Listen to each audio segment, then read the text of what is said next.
우리 옆에 있는 분들과 이렇게 한번 인사합시다. 들을 귀 있는 자가 됩시다. 들을 귀 있는. 다 귀를 가지고 계시죠? 감사합니다. 우리 교회는 이번 한 주 동안 누가복음 말씀을 같이 묵상했습니다. 누가복음을 보면서 우리가 예수님 이야기를 이렇게 읽고 보고 듣는다는 것은 너무나 귀하고 복된 일인 줄 믿습니다. 그래서 성경을 묵상하시고 성경 속에서 하나님의 아들이 이 땅에 오신 그 이야기를 참 즐겁고 행복하게 또 관심을 갖고 있는 것은 택함받은 성도들만 할 수 있는 일이죠.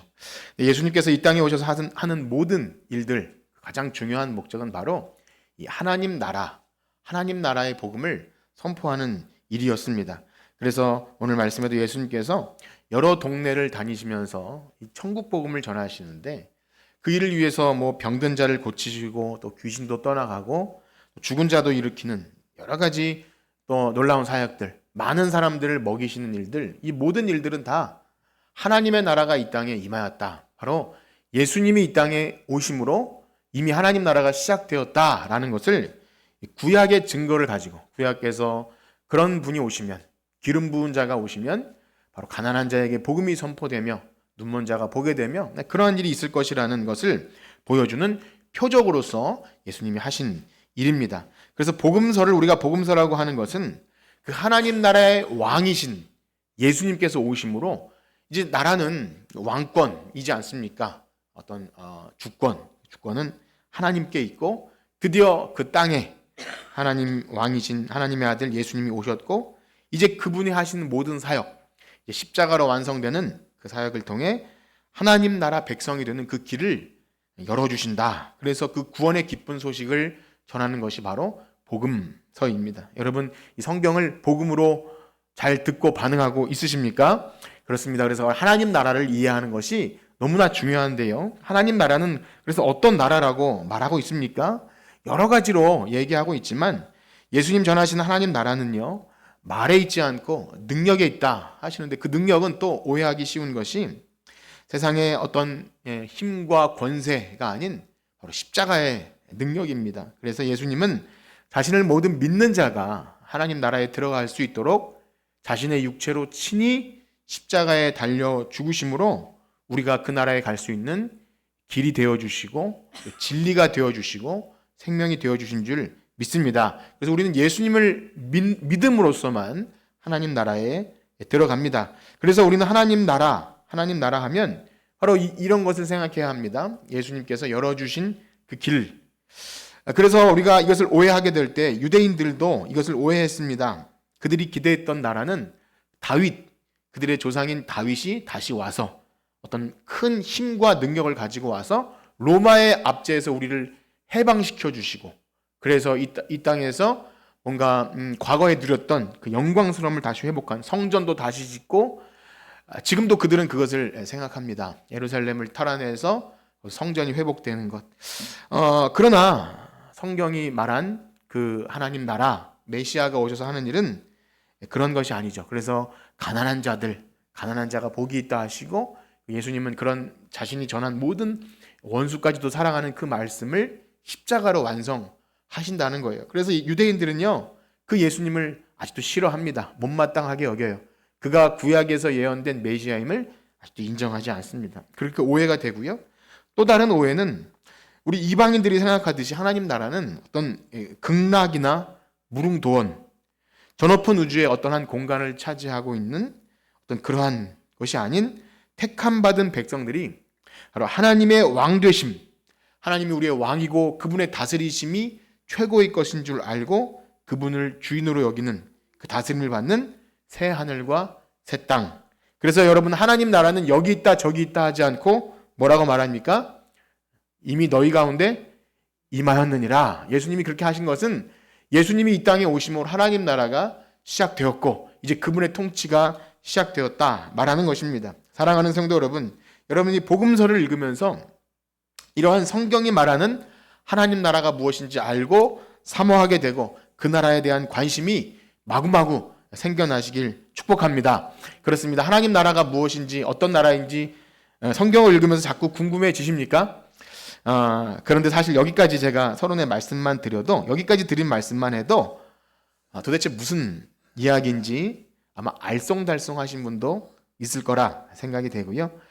전에 들어본 이야기인 것 같긴 한데 그 하나님 나라가 내가 죽어서 가는 천국과 같은 나라인가 다른 나라인가 그렇게 좀 헷갈리실 수도 있을 거라 생각이 됩니다. 그럼 그러하시죠? 어떠신가요? 여러분, 제가 지금 여기 앞에 설교를 시작해서 여기까지 오는 가운데 하나님 나라를 그렇게 몇 가지로 이렇게 전에도 한번 쭉 했지만 요약해서 드렸는데 그게 뭔가 예수님이 하나님 나라 전하시는데 그건 천국과 다른 건가? 이렇게 생각이 들 수 있는 것 아니겠습니까? 그런데요, 예수님이 오셔서 이 땅에 전하신 하나님 나라는 바로 제가 말씀드린 그런 나라입니다. 다 알 수 없고 신비스럽게 감추어져 있기도 하고 택함 받은 자들은 그것이 너무나 신비하고 놀라워서 자꾸만 알고 싶은 그런 곳이에요. 그래서 우리가 가지고 있는 이 땅의 질서와 이 땅의 사상으로는 쉽게 생각할 수 없고요, 들어갈 수 없고 너무나 놀라운 신비한 나라입니다. 오직 믿음으로 들어가게 되고요, 하나님 말씀으로만 설명이 됩니다. 다른 내가 본 천국 그런 것으로 설명하는 것이 아니라 하나님 말씀 안에서만 하나님 나라는 설명되고요, 성령의 능력으로 거듭나게 하셔야 보게 되는 줄 믿습니다. 그렇기 때문에 우리는요, 입으로 천국 복음, 우리 복음 전해요, 하나님 나라 이야기하지만 실상 같은 얘기를 하면서도 다른 생각을 할 수 있다는 것을 기억해야 합니다. 성경이 말하는 하나님 나라를 우리가 잘 인지하고 배우지 않으면 우리가 오후 시간에 말하는 그 성경 전체에서 말하는 하나님 나라, 언약을 통해 성취되는 하나님 나라에 대한 생각들이 잘 정리되지 않으면 우리는 그냥 덮어놓고 그냥 어떻게 하든 죽어서 천국 가면 되는 거 아닌가 이렇게 쉽게 얘기할 수가 있는데요, 그렇게 하면 많은 오해를 불러일으키게 됩니다. 그래서 우리는요, 그렇기 때문에 복음서에 소개되는 하나님 나라 비유는요, 이런 거예요. 하나님 나라가 이렇게 생겼으니까 예수님이 뭔가 빗대어서 설명해주는, 그러니까 이런 상징을 가지고 설명해주는 그런 것이 아니라는 것입니다. 복음서에서 천국 비유가 있잖아요. 천국 비유, 하나님 나라 비유라고 하는 것은 우리가 가보지 않은 어떤 나라니까 이렇게 한번 생각해봐라고 하면서 설명해주는 것이 아닙니다. 그것은 사실상 하나님 나라에 대한 이야기를 들어도 도무지 이해할 수 없어서 한번 따라해볼까요? 듣기는 들어도 알 수 없고 보기는 보아도 볼 수 없는 그 이야기를 하고 있는 거예요. 그래서 어떤 성도님이 예배 전에 아무것도 알 수 없고 아무것도 볼 수 없고, 사실 이 찬양 이 말씀 이후에 부르고 싶었는데 참 은혜가 되는 찬양인데 사실 그거예요. 하나님 말씀을 들으러 나왔는데 목사님이 뭐라고 떠드는데 듣기는 들어도 뭔 말인지 알 수 없고, 이게 맞는 거예요 사실은. 그래서 여러분 너무 힘들어하지 않기를 바랍니다. 그런 겁니다. 어렵습니다. 그러면 누가 이 복음을 듣고 하나님 나라를 보게 된다는 겁니까? 역시 니고데모에게 하신 말씀 있죠. 어떤 사람이 하나님 나라를 보죠? 사람이 거듭나지 아니하면 하나님 나라를 볼 수 없다. 그런 거예요. 또 거듭나면 뭔지를 또 알아야겠죠. 거듭난 영혼들만 하나님 나라를 볼 수 있고 더 소망하게 됩니다. 말씀이 어렵다고 여기더라도 참 그게 무슨 말씀입니까 하고 그렇게 된다는 거죠. 그러면 우리는 어떻게 거듭나게 되죠? 그건 우리가 할 수 있는 게 아니에요. 바람이 임의로 불매 어디서 왔다가 어디로 가는지 모르는 것처럼 성령께서 하신 일이기 때문에 우리가 거듭나고 싶다고 거듭나는 것도 아니고 뭘 함으로써 되는 것이 아니라 오직 택함 받은 자들이 이렇게 말씀을 통해 복음으로 그를 불러 살릴 때 그 죽었던 영혼들이 깨어나는 것, 성령의 역사로 거듭나게 되는 줄 믿습니다. 자, 그럼 우리가 듣다 보면 조금만 주의 깊게 들어도 이게 의문이 생겨요. 그러면 거듭나면 우리가 할 수 있는 것도 아닌데 내가 그런 말씀을 잘 이해 못하면 거듭나지 못했다면 그럼 나보고 어쩌라는 말인가? 라는 생각이 들 수도 있고, 난 분명히 거듭난 건 줄 알고 세례받고 했는데 말씀을 들어도 이해가 안 돼. 이렇게 될 수도 있는 것 아닙니까? 그런데요, 거듭남은 우리가 할 수 있는 것도 아니고 우리 어떻게 할 수 있는 것이 아니지만 놀라운 사실은요, 거듭난 영혼들은 이 성경이 말하는 하나님 나라의 비밀, 감추어졌다고 말하고 있지만 감추어지면 그것을 더 알고 싶어져요. 저에게도 보여주세요. 내게도 주소서. 내가 그 복을 받기 원합니다. 복이 그런 복이라고 하는데 저도 그 복을 알고 싶습니다. 그 나라 나도 하고 싶습니다. 그래서 말씀을 사모하게 되고요. 벌써 예배 시간에 말씀을 듣는 그 태도부터 달라요. 주일학교 아이들에게도 했는데 눈을 초롱초롱 뜨고 오늘 목사님이 하시는 말씀을 통해 오늘도 생명의 복음이 씨앗이 뿌려지는데 그것이 내가 듣고 영생을 얻는 복음인 줄 알고 예수님께서 말씀하시죠. 너희가 듣고 영생을 얻는 줄 알고 말씀을 듣는구나. 근데 그런 마음이 있어야 된다. 여러분 그런 마음 있으십니까? 그렇게 되기를 축복합니다. 예. 혹시 눈 감으신 분 안 계시죠? 그런 거예요. 이것은 태도가 좋다 나쁘다 이 차지가 아니라 거듭난 영혼들은 말씀을 들을 때 반응이 있고요. 거기서 이따 말씀드리겠지만 중요한 기로가 있어요. 저는 다 여러분들이 그런 말씀을 사모하는 거듭난 영혼들이 되기를 축복합니다. 그래서 하나님 나라를 사모하여서 그 예수님이 전하시는 하나님 나라 이야기를 귀담아 듣고요. 묵상하고 한 주간 그 나라 어떤 나라일까? 나도 그 나라에 정말 그 합당한 사람 되고 싶습니다. 자신을 말씀으로 점검하고 때로는 겸손하게 회개하고 나 그 나라에 합당한 사람이 아닌 것 같아요. 저 거듭나지 않으면 어떡하지? 이렇게 또 이런 일들이 늘 말씀을 통해 일어나야 하는 것입니다. 그것이 바로 말씀에 순종하는 사람이고 그것이 바로 교회인 줄 믿습니다. 그래서 교회는요 용서받은 죄인들이 모인 것이지 다 된 사람들이 모인 것이 아닙니다. 교회 오래 다녔다고 직분이 있다고 해서 다 된 사람 아니고 오히려 먼저 된 자가 나중되고 나중 된 자가 먼저 돼요. 언제나 그 은혜를 사모하는 마음으로 그 향유를 부인 여인처럼 주님 은혜가 아니면 살 수 없습니다. 이런 간절한 마음이 있는 자가 바로 거듭난 영혼들입니다. 자, 그런데 좀 전에 말씀드린 대로 그럼 하나님 나라의 비유를 예수님이 말씀하시는데 그 비유가 하나님 나라가 이러이러하니까 잘 듣고 기대를 갖고 들어오라. 그것이 아니라 감추어진 비밀이라 한다면 참 답답한 것이죠. 아니 예수님이 잘 가르쳐 주셔도 알아듣기 힘든데 목적이 뭐라고요? 잘 듣고 알아듣지 못하는 것이 목적이랍니다. 아셨어요, 여러분? 예수님이 비유로 말씀하시는 것이 듣고 알아듣지 못하도록 하는 거예요. 그래서 오늘 그 말씀을 드리도록 할 건데 비유 가운데 그 모든 비유 가운데 오늘 읽은 누가복음 8장에서 소개되는 네 종류의 밭 비유 여러분 아시죠? 어떤 밭이 있죠? 예, 이렇게 해서요. 길, 돌, 가, 조 이렇게 하세요. 헷갈리죠? 처음에 어떻게 시작한다고요? 길가와 같은 밭, 그 다음에 돌짝밭, 그 다음에 가시덤불, 그 다음에 좋은 밭. 잘 생각이 안 나면 길, 돌, 가 이렇게 하시면 되는데요. 너무 유명한 말씀에서 제가 그렇게 한번 드려봤어요. 이것은 교회 다니신 10년 안 돼도 주일학교 때부터 많이 들었던 내용이고 예수님의 하나님 나라 비유 가운데 첫 번째 비유이기도 하면서 이 비유를 말씀하시고 해석하시는 그 중간에 예수님이 비유를 사용하신 이유까지도 말씀하시기 때문에 우리는 이 비유를 좀 주의 깊게 살펴야 합니다. 그럼에도 불구하고 너무 유명한 말씀이기 때문에 그런지 우리가 다 안다고 생각을 하든지 아니면 별거 없다라고 생각할 수 있고요. 그런데 그것을 어떻게 확인할 수 있냐면 만약에 여러분들 목장 모임 때 오늘 요 네 가지 밭 비유가 어떤 은혜를 받았습니까? 물어보면 꿀먹은 버거리가 될 수 있다는 거예요. 좋은 말씀이겠죠. 혹은 우리도 결실을 맺읍시다. 30배, 60배 결실 우리 목장 배가 부흥합시다. 이 정도 할 수 있을지 모르겠어요. 여러분 어떠십니까? 우리가 오늘 들은 말씀 이 비유를 우리가 말씀을 듣기 전에 예수님이 이런 그 네 가지 밭이 있고 씨를 뿌렸는데 어떤 밭은 이렇고 다른 결과가 나오는데 이 그냥 평범한 얘기를 들려주실 때 우리가 은혜가 된다 혹은 깨달았다 이런 것이 있을 수 있을까요? 한번 생각해 보세요. 잠시 시간을 드릴 테니까 오늘 이 말씀을 듣고 이따가 그런 말을 해야지라는 생각을 하게 될 때 여러분 하실 수 있는 말씀이 뭐가 있을까요? 농사지러 갑시다. 이런 그런 걸까요? 뭘까요, 여러분? 그런데요, 이 말씀은 그냥 평범한 얘기입니다. 사실은 너무 시시한 그런 얘기예요.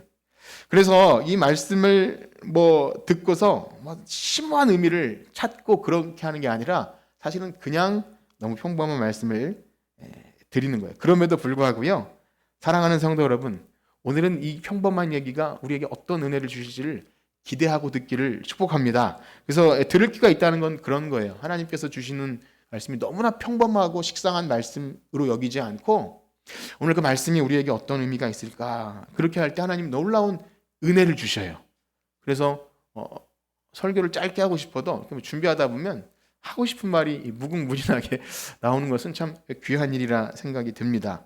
그렇습니다. 실제로 이 비유는요, 너무나 쉽고 평범한 그냥 이야기예요.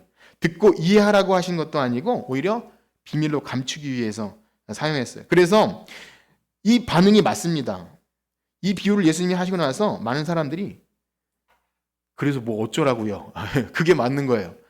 그 뭐 농부가 씨를 뿌리는데 뭐 이렇게 뭐 농사를 지을 때 뭐 좋은 밭에도 떨어지고 나쁜 밭에도 떨어지고 뭐 그런 거 아닙니까? 때로는 결실을 할 수도 있고 안 할 수도 있는, 그래서 뭐 어쩌라고요? 라는 반응이 나와도 괜찮습니다. 그래서 평범한 이야기구나. 그런데 귀가 있는 자들은요, 오늘 예수님 제자들처럼 예수님 그 비유의 의미가 무엇입니까를 또 묻게 돼요. 내가 혹시 빼먹은 것이 있지 않나? 이렇게 묻게 된다는 겁니다. 그럼 오늘 이 비유를 한번 다시 읽어볼까요? 8장 4절에서 8절까지 한번 이 비유를, 이 평범한 비유를 한번 읽어봅시다. 시작. 각 동네 사람들이 예수께서 비유로 말씀하시되 씨를 뿌리는 자가 그 씨를 뿌리러 나가서 뿌릴새 더러는 길가에 떨어짐에 밟히며 공중의 새들이 먹어버렸고 바위 위에 떨어짐에 싹이 났다가 습기가 없으므로 말랐고 더러는 가시떨기 속에 떨어짐에 가시가 함께 자라서 기운을 막았고 더러는 좋은 땅에 떨어짐에 나서 100배의 결실을 하였느니라. 이 말씀을 하시고 외치시되 귀 있는 자는 들을지어다. 아멘. 여러분, 이 말씀을 보시면서 어떤 새로운 깨달음이 있으셨나요? 농사를 하나도 모르는 사람도 이야기를 들려주면 당연한 거 아닙니까? 이렇게 반응하는 이야기예요. 그야말로 콩 심은데 콩 나고 팥 심은데 팥 나는. 어떤 그 성철 스님인가요? 주문서 그랬대죠. 산은 산이요 물은 물이로다. 사람들은 와 그러는데 이 이야기도 그거예요. 씨 뿌리는 자가 뿌렸는데 이렇게 각 길가와 또 돌짝밭과 가시나무. 예수님의 이야기는 그냥 평범한 이야기였어요. 근데 조금 보충 설명을 드리자면 농사를 지어보신 분이나 알겠지만 사실 이 농사법은 팔레스타인 지역에만 있다고 합니다. 그래서 우리나라는 뭐 이렇게 두럭을 만들고 또 오늘날 뭐 비닐도 씌우든지 잡초 제거하고 또 이렇게 모종을 틔워서 하기도 하고 하지만 여긴 그냥 좋은 밭이 너무 없고 석회질이고 또 물도 되지 않고 그냥 이른 비와 늦은 비와 그냥 자연에 의존해서 농사를 짓기 때문에 그냥 씨앗을 막 뿌려요. 옆에 주머니에 차고 그런 그림이 있는데 그냥 막 뿌리면 진짜 씨앗이 막 떨어지는 거예요. 예수님이 하신 말씀은 어떤 특별하고 심오한 말씀이 아니라 아마 옆에 씨 뿌리는 사람이 있었을 수도 있는 거예요. 그렇게 농사하는 사람들이 옆에 있었고 저걸 보라고 이렇게 하신 거죠. 사람들은 그걸 보고서 심오한 하나님 나라 이야기를 하실 줄 알았는데 저런 이야기를 하시나? 라고 생각이 들 수 있습니다. 그런데 오늘 이 말씀 맨 끝에 예수님이 뭐라고 하십니까? 다 하시고 나서 외치시되 들을 귀 있는 자는 들을지어다. 그러니까 이제 뭔가 뼈가 있는 거예요. 들을 귀가 있는 자는 듣게 된다는 거죠. 그렇습니다. 사실상 이 비유는요, 하나님 나라가 어떤 나라인지를 묘사하거나 빗대어 설명하는 얘기가 아니라 아무리 하나님 나라 말씀을 전하셔도 예수님이 하신 일이 서두에 말씀드림처럼 하나님 나라 복음을 전하는 거예요. 예수님이 하신 말씀은 이 비유가 전체가 아닙니다. 산상수훈이 전체가 아니고 또 이 비유, 요약해놨지만 이게 비유가 전체가 아니라 예수님은요, 모세의 글과 선지자 글부터 시작해서 예수님께서 나사렛 취임 설교할 때 이사야의 글을 읽지 않았습니까? 또한 부활하신 예수님이 제자들을 만나서 모세의 글과 선지자의 글을 통해서 오시리라고 한 메시아 그리고 하나님의 나라에 대해서 마치 오후 예배 때 하는 것처럼 그 아브라함과 이삭과 야곱과 그 구약의 모든 약속들이 이제 성취되었다 이런 얘기를 하셨다는 거예요. 제가 짧게 이렇게 말씀드렸지만 그거 뭐 신학자들이나 하는 내용 아닙니까? 라고 여길 수 있는데요. 하나님 나라는 성경이 말하는 그러한 방식대로 설명하지 않고 덮어놓고 죽어서 좋은 데 가는 거 아닙니까? 이렇게 얘기할 수가 없다는 거예요. 그렇게 얘기하셔도 좋아요. 예수님 믿으면 갈 수 있습니다. 그런데 하나님 나라를 이렇게 성경이 말하는 대로 하지 않으면 우리의 신앙과 삶의 전반적인 영역에 뭔가 오류가 발생해요. 기독교 신앙을 가지고 있으면서도 뭔가 전혀 다른 삶을 살 수도 있다는 것입니다. 그 사람의 인격과 삶과 복음으로 이 하나님 나라가 어떤 것인지를 제대로 알지 못하면 나는 예수 믿고 천국 가요 하고서 이상한 사람으로 살아갈 수도 있는 거예요. 그래서 귀 있는 자는 들으라고 하신 것은 예수님께서 하나님 나라 복음을 그렇게 전했는데도 사람들은 병 낫기만 원하고 또 떡 먹기를 구하고 나한테 그냥 기적이 일어나면 그것이 복음이라 여기게 된 거죠. 그냥 그렇게 모이게 된 겁니다. 예수님은 그것을 통해 굉장히 고통스러워 하셨어요. 오늘날에는 교회 나와서 여러분들이 듣고 싶은 얘기는 무엇입니까? 세상에서 혹 잘 되기를 구하고 내가 신앙생활 열심히 하면 내일이 좀 형통하는 것 좋은 거죠. 저도 그런 것 좋아합니다. 그런데 그걸 듣기 원하는 거야. 우리 마음은 그저 거기에 멈추길 바라는 거야. 근데 그것이 아니라 신구약 성경 66권에서 하나님 나라는 무엇이고 언약은 무엇이며 그 언약에 신실하신 하나님께서 오늘 복음으로 우리를 어떻게 하실지 그런 것들을 좀 듣고 어렵다 이것이 아니라 귀하다 나도 그거 알고 싶습니다 이러한 좀 마음을 갖기를 원하시는 거예요. 그래서 예수님은 누구나 찾아와서 그거 좀 궁금해하시면 너무나 좋으셔서 밤새도록 얘기하시고 하나님 말씀 전해주시고 그런 거예요. 우리가 교회 나와서 하는 일은 그겁니다. 이 신구약 성경 66권에서 하나님 나라를 어떻게 얘기하고 복음은 무엇이며 복음이 우리에게 어떻게 삶을 변화시키고 이미 이만 하나님 나라라고 하는데 왜 나는 지옥과 같은 삶을 살고 있는지를 고민하게 하시는 것이 하나님 나라 이 복음입니다. 그래서 하나님 나라를 귀 있는 자는 들을지어다 그렇게 얘기하죠. 그래서 예수님은 항상 그 고민을 하셨어요. 저 사람들이 표적을 보여주지 않으면 믿지 못하는구나. 떡만 먹고 돌아가는구나. 그렇게 안타까워 하십니다.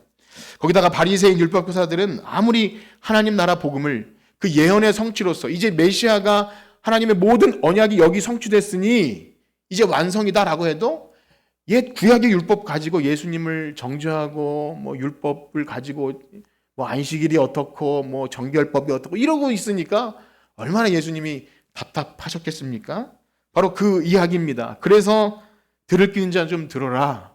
내가 아무리 씨앗을 뿌리고 하나님 나라 복음을 전했는데 이렇게 알아듣지 못하고 자기의 관심사만 가지고 있으니까 누가 도대체 하나님 나라 들어갈 것인가 라는 어떻게 보면 이 비유는 그런 한탄이 담겨 있다는 것입니다. 그렇기 때문에 이 비유는 우리가 뭐 열심히 해서 결실을 맺자 뭐 천국은 뭐 풍성하다 이 얘기를 하는 게 아니라 무시무시한 얘기예요.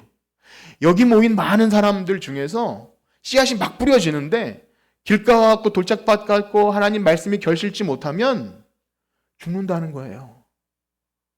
구원을 받지 못한다는 겁니다. 이 얘기를 하시는 거예요. 믿으시나요? 그때 그러면 섬찟할 수 있습니다. 소름이 끼쳐요. 내가 이렇게 교회 열심히 다녔는데 아니라고? 어쩌면 화가 나셔야 하는 겁니다. 그래서 제자들은 어떻게 하죠? 우리 9절 말씀 한번 읽어볼까요? 9절 시작. 제자들이 이 비유의 뜻을 묻는 겁니다. 묻는 건 너무 중요해요. 그래서 제가 물으라고 하는 것이고 어떤 집사님은 잘 저에게 이제 물어보는데 너무 행복하고 감사해요. 이런 것을 묻는 거예요. 이건 어떤 내용입니까? 전 너무나 그것이 감사해요.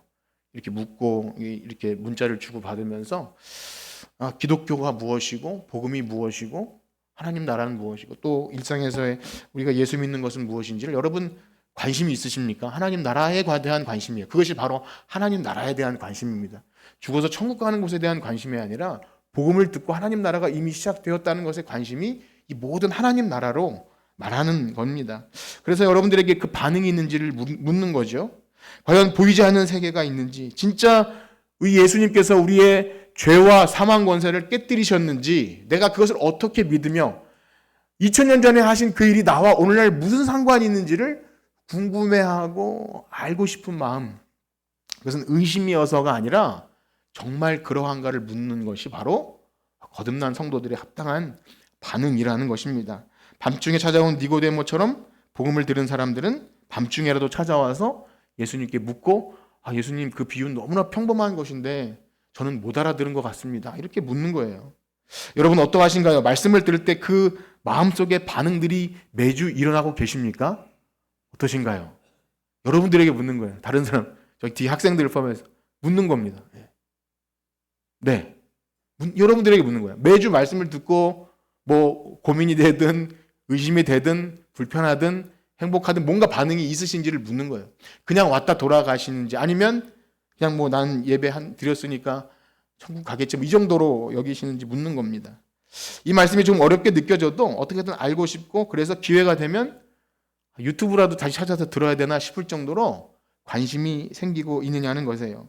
이것은 단지 지적인 호기심을 채우거나 우리가 많은 배경 지식을 있기 때문에 설교가 들려지고 안 들려지는 차원이 아닙니다. 바로 영혼에 관한 문제예요. 거듭난 영혼이 말씀을 들을 때 어떻게 반응하고 있는지 교회에서는 항상 그것을 확인해야 되고 목사의 책무는 거기에 있습니다. 그 때문에 10절에 보면 10절 이후에는 하나님 나라의 비밀을 아는 것이 모든 사람에게 허락된 것이 아니라 말씀해 주시죠. 우리 10절 말씀 읽어볼까요? 시작. 이르시되 하나님 나라의 비밀 되었으나 다른 사람에게는 비유로 하나니 이는 그들이 보아도 보지 못하고 듣기는 들었. 아멘. 목적이 뭐라고요? 보아도 보지 못하고 들어도 깨닫지 못하게 하려고 설교한다는 거예요. 정말 말도 안 되는 소리 아닙니까? 그런데 구약성경 이사야에 예언된 말씀이에요. 하나님이 이사야를 부르셔요. 이사야야, 너가 할 일이 있다. 뭡니까? 가서 말씀을 전해라. 말씀을 전하는 목적?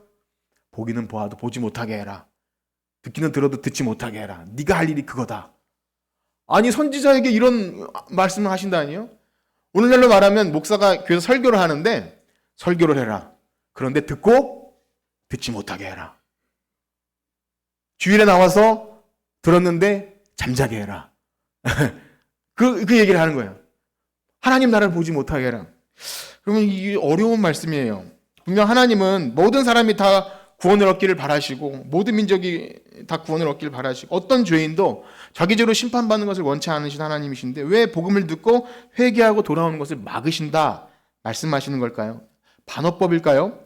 그런데요, 참 신기하고 놀라운 사실은 우리는 하나님의 생각을 다 알 수 없지만 택함 받은 자들은 이 불편한 말씀을 듣고 어떻게든 회개하고 돌아온다는 거예요.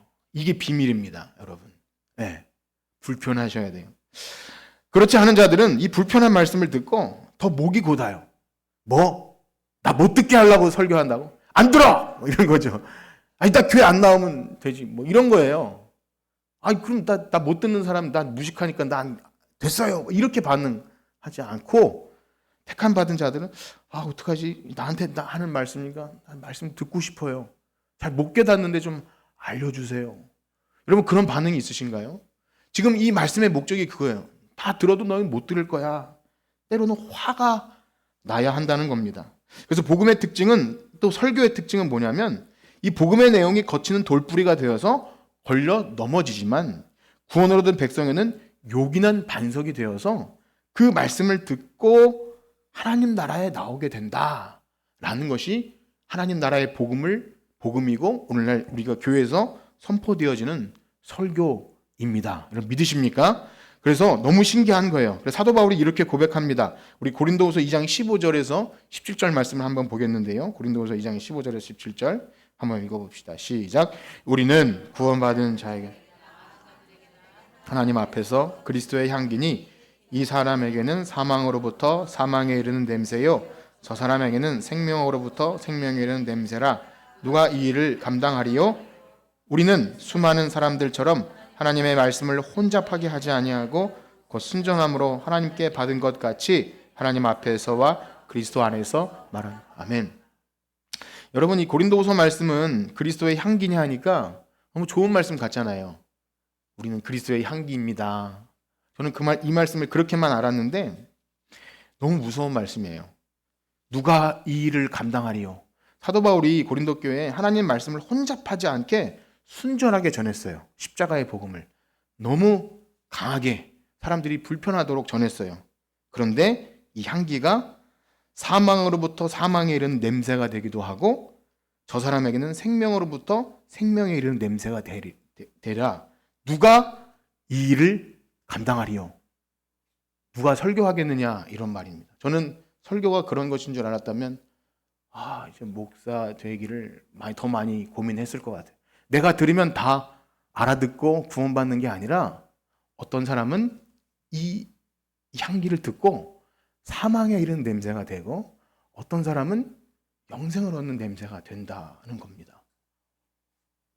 교회는 그런 곳이라는 거예요. 복음이 혼잡하지 않게 순전하게 전해지면 그렇게 돼요.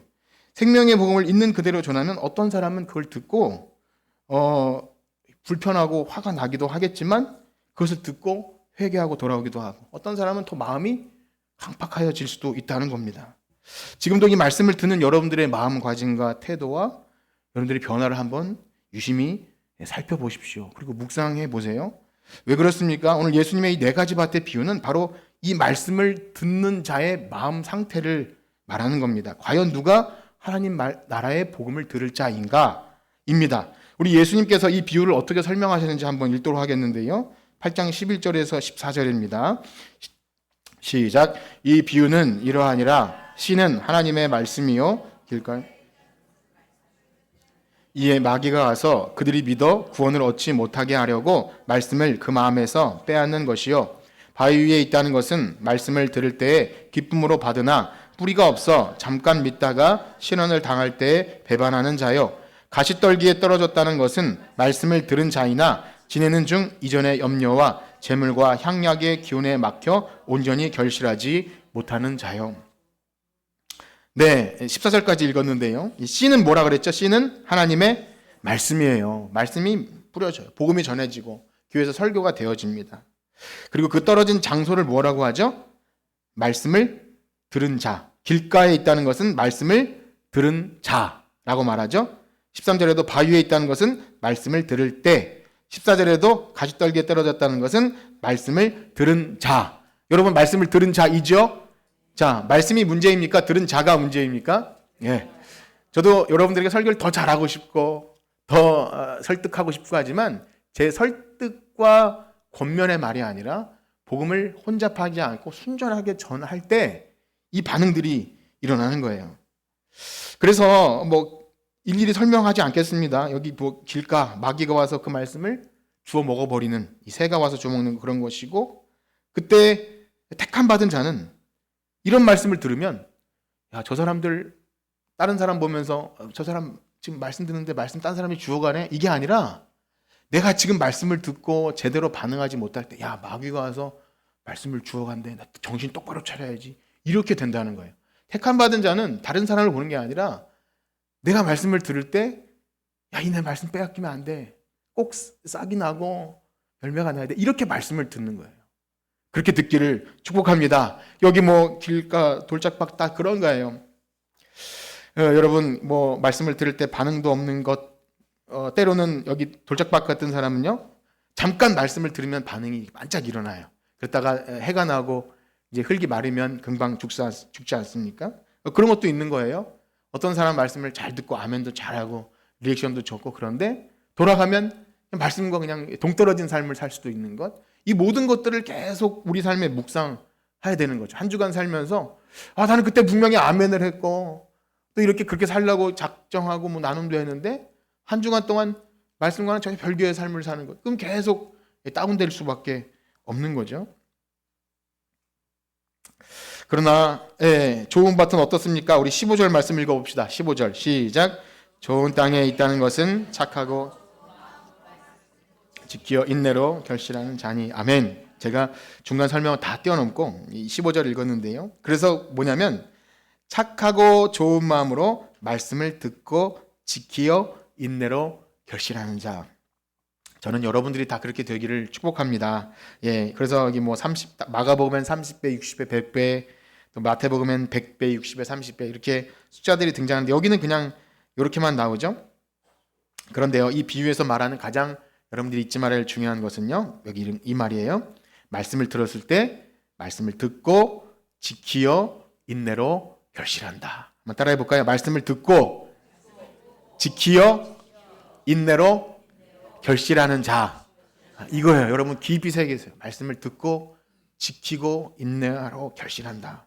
이게 바로 하나님 나라에 합당한 사람들인데요. 이것은 구체적으로 어떤 행위 이렇게 해야 된다라는 것보다 이거예요. 주님께서 오셔서 하나님 나라를 전하시고 죄사함과 영생을 말씀하실 때 그 말씀에 반응해서 겸손하게 은혜를 구하는 자. 오늘도 그 말씀이 아니면 살아갈 수 없다고 여기며 나의 죄를 자백하고 주여 나를 불쌍히 여기소서, 그렇게 회심의 열매를 말하는 것입니다. 들은 말씀 때문에 그 사람의 삶이 변하는 것. 그래서 이 씨 뿌리는 자의 비유 앞뒤로 항상 나오는 이야기가 예수님의 발에 향유를 부은 여인 얘기가 앞에 나오고, 또 뒤에는 항상 예수님의 가족과 관련돼서 누가 내 진짜 가족이냐 이 말씀이 나와요. 하나님의 말씀을 듣고 지켜서 그 삶이 변화되어서 예수님 없이는 살아갈 수 없습니다라는 그 간절한 마음으로 주님께 나오는 자, 그게 바로 좋은 밭이고 결실한다는 겁니다. 그렇습니다. 예수님께서 제자들에게 비유를 다 설명해 주셨어요. 여러분, 이 비유를 들으니까 어떻습니까? 이해가 잘 되십니까? 그렇게 살아야겠다는 좀 결심이 좀 되고 그렇습니까? 그래서 우리는 이렇게 할 수 있어요. 좋은 밭이 됩시다. 열매를 많이 맺읍시다. 라고 우리 기도할 수 있고 할 수 있는데요. 서두에 말씀드린처럼 이 비유는요, 듣기는 들어도 듣지 못하고 보기는 봐도 보지 못하라는 거라 그랬잖아요. 자, 그러면 여러분, 오늘 말씀을 통해서 무엇을 보셔야 됩니까? 사실은 내가 좋은 밭이 되자, 결실을 하자, 이것이 목적이 아닙니다. 이걸 잘 들어보세요. 사실은 좋은 밭이 거듭남이라면 거듭남이 우리가 할 수 있는 겁니까? 아니잖아 그랬잖아요. 우리의 영역이 아니에요. 결실하는 것도요, 요한복음에 보면 예수님 가지에 붙어 있으면 열매를 많이 맺나니, 이것은 그냥 선포고 당위성이에요. 그러니까 내가 거듭나고 예수님께 붙어 있으면 당연히 열매를 맺는다는 그냥 그 당연한 말씀을 하신 겁니다. 그래서 이 말씀을 통해서 우리는 뭘 생각해야 되냐면, 그러면 나는 이 말씀이 선포되어오는 중에도 하나님 나라에 대한 그 갈망과 욕구와 내가 주님께 붙어 있고 그 결실을 맺는 자인지 아닌지를 생각할 때, 만약에 아니라면 난 뭐지? 아까 말한 그 사망에 이르는 냄새만 맡는 자인가라고 여러분 스스로 놀라고 끔찍히 여기는 반응이라도 있으셔야 한다는 겁니다. 여러분 어떠신가요? 여러분은 결실하는 이런 하나님 나라에 대한 욕구와 말씀을 더 듣고 싶고 그런 소망함이 막 물씬 일어나십니까? 아니면 그렇지 않다면 여기에 결실지 못하는 것이고 또한 예수님께 붙어있는 가지가 아니라는 말씀밖에 되지 않는데, 그러면 가라지 같고 바깥 어두운데 버려지는 그런 자라고 만약에 성경하면, 전 그런 난 상관없고 어쨌든 난 믿는 자 이렇게 여기십니까? 그게 이 말씀의 목적이 아니라는 거예요. 교회에서 설교를 듣고 충격을 받으시라는 겁니다. 여러분의 삶이 복음으로 변화된 것이 없을 때 깜짝 놀라서 주여 저는 어찌 해야 됩니까? 라고 반응이 있으셔야 되는 거예요. 만약에 그게 없이 그냥 난 예배 드리고 돌아갔어요 라고 만족한다면 길가와 같은 거예요. 또 그것을 주워 먹습니다. 사랑하는 성도 여러분, 구하는 자에게 분명히 주실 줄 믿습니다. 그래서 이 종류의 밭을 여러분 묵상하시면서 다른 사람 생각하지 마시고 바로 나 자신, 난 말씀을 듣고 올바로 반응하고 있는가? 예, 그렇습니다. 근본적으로 우리는 선한 것이 없습니다. 진짜 좋은 밭은 우리가 만들어낼 수 없어요. 예수님 오늘도 나의 죄를 회개합니다. 좋은 밭 만들어주세요. 우리 간구할 수밖에 없습니다. 기도하셔야 됩니다. 뭐 다른 어떤 것보다 주님 제가 말씀에 올바로 반응하게 해 주시옵소서. 오늘날 교회에서 설교를 듣는 이유는, 중요한 이유는 그것입니다. 목사의 인간적인 생각으로는 좋은 말로 잘 설득하면 그가 거듭남과 회개가 있고 천국하고 쉽게 만드는 것이 있지만, 여러분들 다 구원받았으니까 안심하라고 하는 말은 거짓말인 거예요. 성경이 말하는 하나님 나라의 복음의 특성은 이상하게도 어떤 자들에게는 도무지 받아들일 수 없어서 걸림이 되셔야 합니다. 어떤 자들에게는 이 말씀이 반석이 되어서 믿음을 강화시켜 줍니다. 실제로 상황에 타협하지 않고 저는 순전한 복음을 전해야 하는 책무가 있는 것입니다. 하나님 나라의 복음을 알기 위해서 반드시 들어야 하는 십자가를 전해야 합니다. 십자가는 불편합니까? 편합니까? 불편해요. 왜냐? 여러분들의 죄와 직면하게 합니다. 거듭남이 있는지 죄사함이 회개가 있는지 십자가를 말하는 것은 우리 불편하게 해요. 그러나 십자가의 도가 멸망하는 자들에게는 미련한 거예요. 듣기 싫어요. 목사님 죄 어려운 얘기 그만하고 설교를 좀 짧게 하시고 뭐랄까 나이스하고 심플하게 해서 그냥 재밌게 돌아가게 해주세요라고 요청할 수 있어요. 죄 회개하십시오. 거듭나셨습니까? 묻는 것은 불편하게 해요. 그런데 여러분, 생명에 이르는 냄새는, 말씀을 혼잡하게 하는 설교는 여러분들의 마음을 불편하게 하더라도 이 두 가지 반응, 사망에 이르는 냄새가 될 것인지 생명에 이르는 냄새가 될 것인지 좋은 밭이 될 것인지 이런 말씀을 듣고 반응하시길 주님의 이름으로 축복합니다. 기도합시다. 하나님 아버지, 감사합니다. 오늘도 생명의 말씀이 밭에 뿌려집니다. 전하는 자가 부족해도 이 말씀은 하나님이 주신 말씀이므로 분명히 살아 역사하시는 생명력 있는 좌우의 날선 검이라 믿습니다. 그러하게 하나님 듣는 그 마음 밭에 귀를 열어주시고 어두웠던 눈과 마음을 열어주셔서 내가 하나님 앞에 말씀을 듣는 태도와 삶에 복음에 합당한 삶을 살지 못하거나 결실치 못하였다면 주님 믿고 돌아와 회개하게 하시고 하나님 차라리 화도 나고 불편하더라도 내가 이 말씀 앞에 온전히 변화되는 그런 결단의 시간이 있게 하여 주시옵소서. 감사하며 예수님의 이름으로 기도드립니다. 아멘. 우리